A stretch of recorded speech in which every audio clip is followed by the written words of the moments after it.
Today on Uncommon Knowledge, was Thomas Jefferson a slave to the South? Funding for this program is provided by the John M. OLIN Foundation.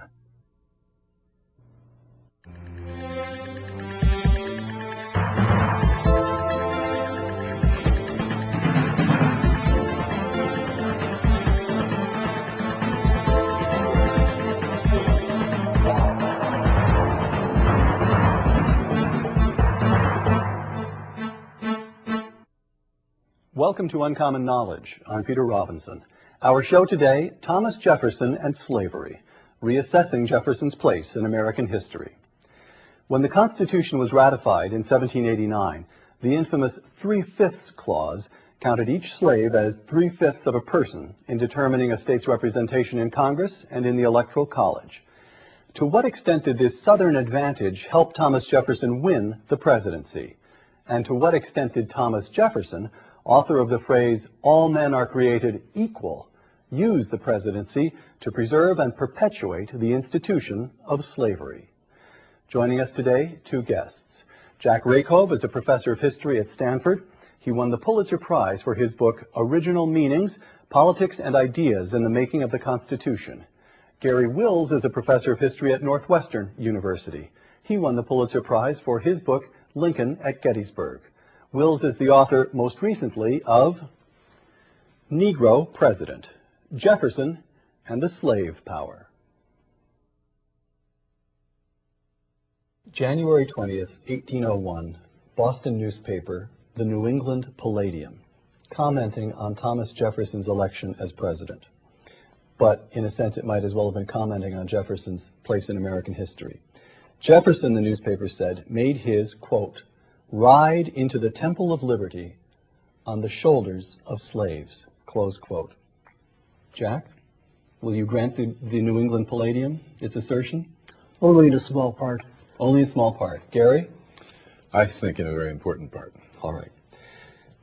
The 3/5 clause. We have to explain how this came about and what it was understood to mean. Article 1 of the Constitution, representatives and direct taxes shall be apportioned among the several states according to their respective numbers, which shall be determined by adding to the whole number of free persons, including those bound to service for a term of years, and excluding Indians not taxed, 3/5 of all other persons. The term slave is not used, but everyone knew what that meant. What is that clause doing in the Constitution of the United States? The clause is there is essentially to embody a compromise between northern and southern states over the formula to be used for apportioning representation in the lower house of Congress. The taxation part is a bit of a disguise to make it more legitimate than it would have been otherwise. Oh, is that the case? I didn't understand that. I thought they were expecting more direct taxation to take place than actually did, but it was a disguise from the get-go? I think it was a disguise from the get-go. There's a deep understanding of the 18th century that direct taxation is the last form of taxation you want to use because it's politically the most difficult to impose.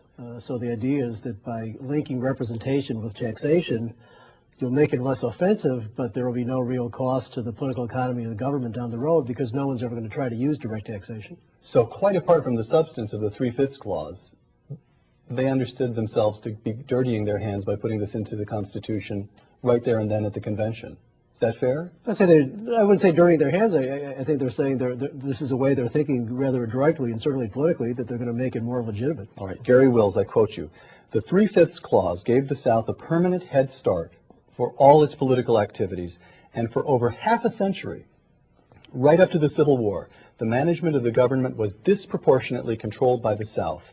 In the 62 years between Washington's election as president and the Compromise of 1850, for example, slaveholders controlled the presidency for 50 years, the Speaker's chair for 41 years, and the chairmanship of the House Ways and Means Committee for 42 years. Thomas Jefferson is absent from the Constitutional Convention. He's performing his duties representing the United States in Paris. Do we know what he thought of the 3/5 clause? No. We have no idea. Jefferson writes a letter to Madison pretty quickly after the convention in which he endorses its basic compromises over representation. But nowhere in the record, as it has come down to us, does the author of the phrase, all men are created equal, express distaste, reluctance for the 3/5 clause? No, by no means. In fact, in every case where extending the slave interest, and that was part of the slave interest, arose, he always did it. What is Thomas Jefferson thinking? That the 3/5 clause is a necessary evil? That it preserves a great and good way of life? What is the rationale in his, I'm talking now about the period before he becomes president. The Constitution is drafted, it goes out for ratification, this is a vital period. What's he thinking? Well, he thinks that the northern evils, commerce, credit, banking, manufacturing, were such that you had to protect agrarian virtue, as he defined it, and that would be very difficult because the South started out in a minority. And so there was a tremendous determination among all the Southerners that we have a way of life that's going to be hard to preserve, and we must take every possible means to preserve it. And that was his attitude, as it was the attitude of all the slaveholders. You dissent to that? Well, I was going to go back to your starting question. I don't think Jefferson has much of a position one way or the other on the 3/5 clause on the merits after 1789. It's simply a political fact of life. The same as giving each state two electors for to represent their seats in the Senate. So it's just a given of American politics. The question is, how do you manipulate it, or how do you manipulate that and other aspects of our politics to to win elections? Well, for instance, On to the role the 3/5 clause played in the election of Thomas Jefferson to the presidency. The election of 1800. And from that election onward, Jefferson's Federalist critics refer to him as, quote, the Negro president, which is the title of your book. Explain why they use that term. well, they use that term only of the 1800 election Oh, is that so? because he had 12 extra votes given to him by the slave count. And without those, he would not have won under the constitutional arrangement of the time. So that was the egregious example of something that they resented all the time. That the Northerners, the Federalists. Yeah, the 3/5 clause gave the South a third more representatives than they would have otherwise, which of course affected every piece of legislation. And it affected things like nominations for president and other things because they controlled the caucus, then the caucuses were nominating because of the 3/5 clause. But for the 3/5 clause, Thomas Jefferson would not have been elected in 1800. Right. All right. Joyce Appleby. Let me quote Joyce Appleby in her criticism of your book. The 3/5 provision was not the only compromise affecting the Democratic vote. The most enduring gives every state a 2-vote bonus in the Electoral College for their senators. Had the 2-vote bonus been eliminated and slaves not counted at all, the outcome would probably have been a 1-vote victory for Jefferson. Is that true? Does it matter? Jack? Gary? It might be true, but you can say there are hypothetical ways of counting the votes, but which weren't the actual ways. I'm counting with the actual ways, and in the actual ways, those 12 votes made the difference. Well, the problem with Gary's position, which I find a clever one, but somewhat flawed from my way of thinking, is he wants to hold constant everything else, but changing one fact about the electoral rules of 1800. But the critical thing about the election of 1800, or we should really say the election of 1800, 1801, because it's not over until 1801, is that a number of rules are subject to manipulation. They're being manipulated by both parties in different states entirely on the basis of calculation of partisan advantage. And how you assess what's going on in northern states as well as southern states really affects how you think about what we might call the counterfactual replaying of the election. Let me just give one example. All right. Or 2 examples are closely linked. In New Jersey, 7 electoral votes go for John Adams, but all 5 congressmen elected are Republicans. In Rhode Island, all 4 electoral votes, the electoral votes are being cast in both cases by the state legislature. All 4 electoral votes go for John Adams, but the 2 congressmen being elected are going for Thomas Jefferson. In Pennsylvania, another example, which most people think was a solidly Republican state, Thomas Jefferson is the Republican. Thomas Jefferson is the terms, Republican, as right, those terms were in used. those terms. Right.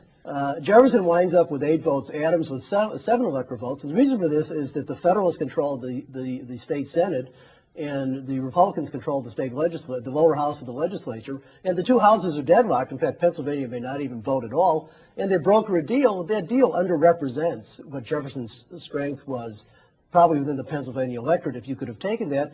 And again, the Pennsylvania congressional delegation goes 9-4 for the Republicans. So if you Okay. if you factor in all these variables, you Right. wind up with a very different impression of what's going on in 1800. Well, I do factor those in. I do write about that in the book. I say that the Pennsylvania vote mattered, the New York vote mattered. But the one constitutional stable thing in this, as it was actually played out, was the 3/5 vote. For instance, here's an historian. The Republican victory depended on the additional votes gained through the application of the 3/5 clause to the Electoral College. But this factor arguably brings us within the realm of constitutional tragedy rather than mere stupidity. Recognize it? Right, it's me. But, yeah, I mean, how can I ignore my own death was prose? So, A master of the dirty trick himself here. right. Okay, let me give you a multiple choice question then. The election of 1800, choice A, Jefferson won fair and square. Choice B, Jefferson's election is forever tainted because of the 3/5 clause, and he could not have won without the slave power, so to speak. Choice C, the whole thing is such a mess that we have to say of the election of 1800 what Theodore White in his book Breach of Faith said about the election of 1960, where there were widespread irregularities in Cook County, Illinois and down in Texas, and Theodore White concluded that we will simply never know who actually won, John Kennedy or Richard Nixon in 1960. So what do we do with this election of 1800? A, B, or C? Multiple choice, Jack. I'd be tempted to say, all of the above, because I think the key factor is you have to understand how open the system was to manipulation. And to come back to Gary's point, quoting me, and I'll take that on authority, is that the capacity of state legislatures to manipulate the appointment of electors is also part of the constitutional scheme. This is, by the way, something that was confirmed for us in the 2000 election. Right. With the strong. Let's look at 3 episodes from Thomas Jefferson's presidency that may shed light on his attitude toward slavery. Episode 1, Haiti. 1804, black leader Jean-Jacques Dessalines overthrows the French rule of Haiti, declaring independence for the Caribbean island. I quote Gary Wills. Jefferson refused to grant diplomatic recognition to the new nation of Haiti, even though this went against the clear norms he had earlier established for granting such recognition. He won't do it because they're black. Sure. Jack? Sure. You grant it. Well, I mean, it's a fact, right? So, I mean, what is it you want me to quarrel with? Well, no, I thought there might be some loophole in the history there. There's some way out of it. I mean, I suppose he might have been enjoying exploiting Hamilton's enlargement of the meaning of the clause of the Constitution, granting the president the right to determine whether or not to receive ambassadors. But Okay, so you simply grant it. Episode 2, the Louisiana Purchase, 1803. In purchasing this territory from the French, of course, Jefferson adds more than 800,000 square miles to the United States, territory that forms part or all of present-day Louisiana, Arkansas, Missouri, Iowa, Minnesota, North and South Dakota, Nebraska, Oklahoma, Kansas, Montana, Wyoming, and Colorado. It was a big deal. Jefferson wrote that the purchase would make it, quote, possible for the United States to remain a nation of farmers for 1,000 years, close quote. But you argue that Jefferson's chief interest lay not in agrarian agriculture, but or sort of the yeoman farmer, but in perpetuating the slave Well, he system. thought of them as the same. He did. Sure. You're going to grant that as well? I think there's a more complicated story to Jefferson's idea about what the Louisiana Purchase would be useful for. It's in some ways, I think it's much more tied to Jefferson's notion of Indian removal. The idea that the Trans-Mississippi West would become a permanent, or at least a long-term reservation for Indians removing from east of the Mississippi. Whether the extent to which he thought about it as an area into which slavery itself would expand, or how quickly that expansion would take place, that I think is a bit of a question. So it becomes a more solving a complicated different problem. story. Yeah. Well, that was certainly a consideration. On the other hand, he was careful to say no foreign slave trade into those territories, which he had been against for years and years, put it in the Declaration of Independence, which is a way of guaranteeing the trade of Virginia and Kentucky, which were the leading exporters of slaves into that territory.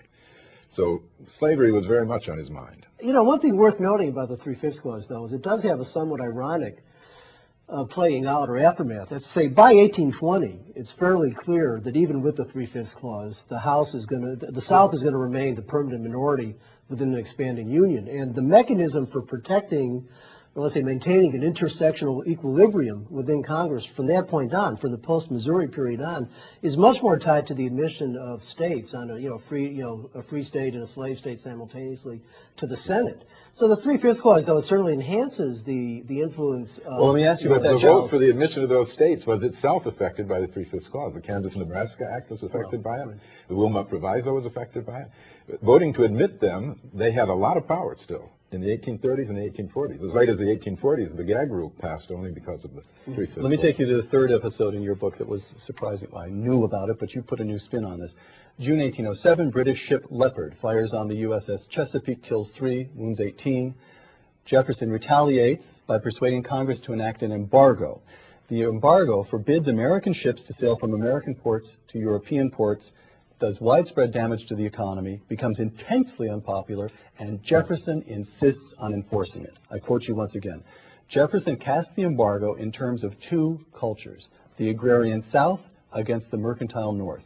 Explain that. He always thought that the carrying trade of New England was a kind of usury, a kind of predation upon genuine labor, and that the South's pure agrarian life had to be preserved. And so he didn't care that it would hurt the New England merchants. That was fine with him. Although, as a matter of fact, it hurt the South probably even more. Well, they had no ships to carry their products. Oh, I see. So that cotton sits on the docks rotting. And tobacco and rice. Yeah. You grant this interpretation? Yeah, but again, I would say that Jefferson's policy represents an attitude that was much more deep-seated in early American thinking about foreign relations, and in fact has remained with us long since, that the best way and the cheapest way and the least confrontational way for the United States to assert its interests and to try to assert its will is by withholding our commerce. I mean, it's the modern version of this, of course, is sanctions. The idea that sanctions could be an effective foreign policy against nations that have deep security interests of their own that they want to pursue has been a great deception for us as well. So I think Jefferson represents an attitude. I mean, what Gary says is right, and certainly taps Jefferson's anti-commercial bias, though there are a lot of qualifications you can make about that. But it also represents a deeper way of thinking about foreign relations more generally. Yeah, but the difference between sanctions and this is that we punished ourselves in this case. We've never cut off all our trade in any other case. It shows how pure. Next, let's compare Thomas Jefferson's actions on slavery with those of the man who was first in the hearts of his countrymen. So Jefferson turns out to be a tough, calculating politician, a man of his time and place, that is to say, the agrarian South. Now we contrast him with another man of the same time and place, George Washington. I quote you, Jack. Among all the leading founders of the Republic, Washington was alone in providing for the emancipation after his death of the substantial number of slaves he owned in his own right. Tell us about that. What did Washington do in his will? Well, I'm drawing here on William Wincheck's recent book, An Imperfect God, which traces Washington's own conflict with slavery, going back, of course, to his own beginnings as a young man, a young surveyor who marries into the Virginia planter elite in the 1750s and acquires slaves of his own and manages others through his wife Martha's estate. And who shares many of the characteristic prejudices that we would ascribe to Southern planters. But at some point during the course of the war, and I think cumulatively on into the 1780s and 1790s, becomes increasingly troubled by the existence of slavery's institution. Now, there's no question that Jefferson shared the same moral awareness. I mean, there's no doubt that Jefferson would have found slavery profoundly troubling as a moral question, but never allowed it to interfere too much with his politics or his personal life. Washington, towards the end of his life, or at some point, the late 1780s, 1790s, reaches the determination that he will free his slaves. He can't free Martha's slaves because they remain her property under the law of dower in Virginia. But he retains. He does become committed to this. He writes it into his will. Now, so here's the interesting way to think about this, though, I think. Washington could have, and this is Wincheck's point when he describes Washington as an imperfect God. Washington, when he was president, had probably already formed this determination. So Wincheck raises the question, suppose Washington had committed himself to emancipation publicly while he's still president, as opposed to doing so privately, really ex cathedra, or I should say ex cathedra, here, but from the grave, from the world to come. What difference would that have made? Compare that with Jefferson. I mean, when Jefferson writes his notes on the state of Virginia in the 1780s, which he not intended to become a big public work, but it does become a big public work. He endorses a bill which he claims to have drafted that would have called for the gradual emancipation of the African-American slave population in the South, followed by its colonization elsewhere. And he does put this before the American public, and he writes the famous passage where he says, "I tremble before my nation when I think that God is just, that his justice will not sleep forever."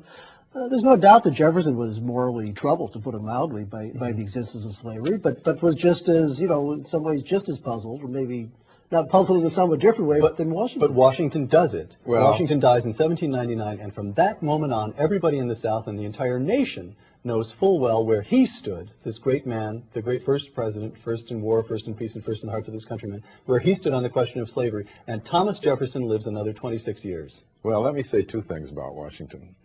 He kept it secret that he was going to do this. And he was opposed even by his own family. But can I ask, was it done secretly? It became well known as soon as it became known after he died. Right. And his own family opposed it. So I think I like Winsack's book a lot, but the idea that he would have done that as president is inconceivable to me. No Southern politician could oppose the slave system and retain power. That's why none of them freed their slaves, and that was true of Washington too. I think he knew that. I think he knew he had to keep it secret. Not only that, he had the discipline to accumulate the funds. You could not throw slaves out on society. It was very difficult. They made it difficult to have a lot of freedmen around.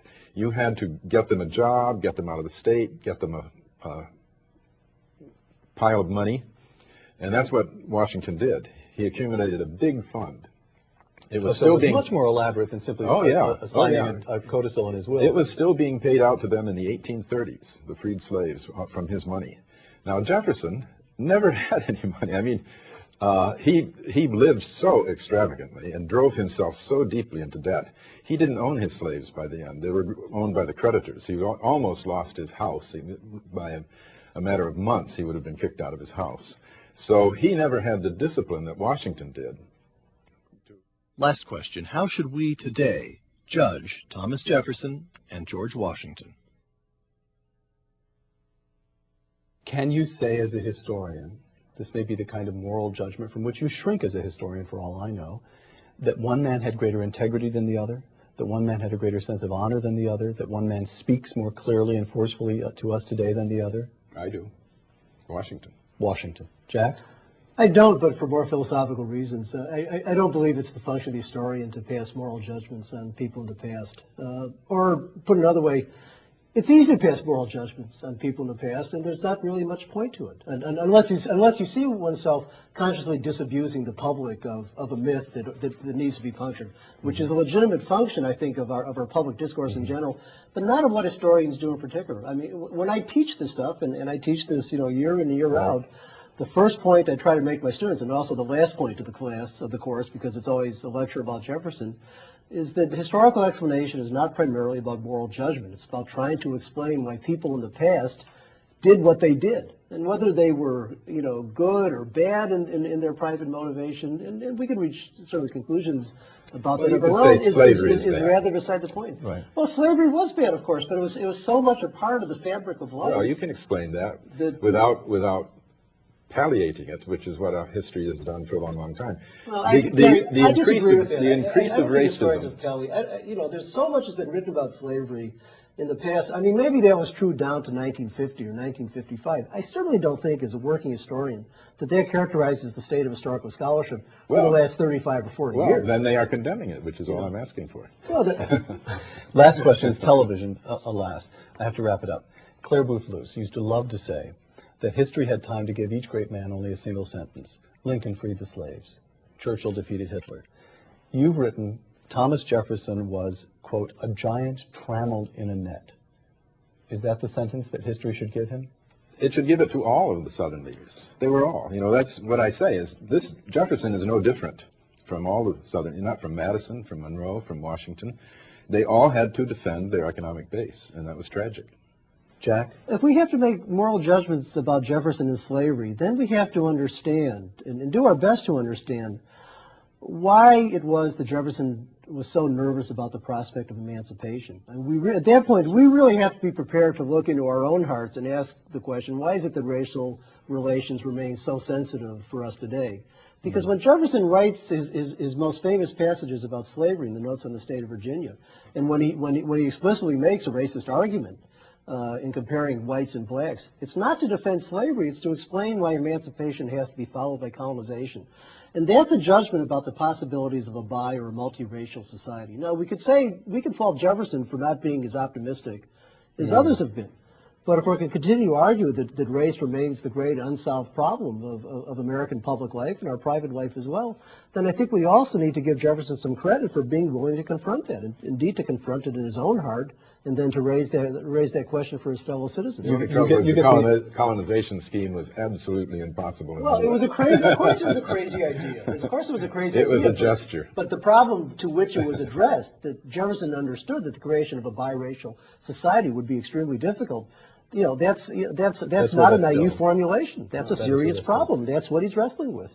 I'll give you the last word. Give me the way you want the next generation, the generation that Jack is teaching now, to understand Thomas Jefferson. Well, I want him to understand the entirety, especially as a defender of religious freedom and a formulator of a national vision. There are all kinds of aspects to him. As I say, this book is about one aspect alone that has not been paid enough attention to, I think. But the point of your book is take him whole. Sure. Take him whole. Gary Wills, Jack Rakoff, thank you very much. I'm Peter Robinson for Uncommon Knowledge. Thanks for joining us.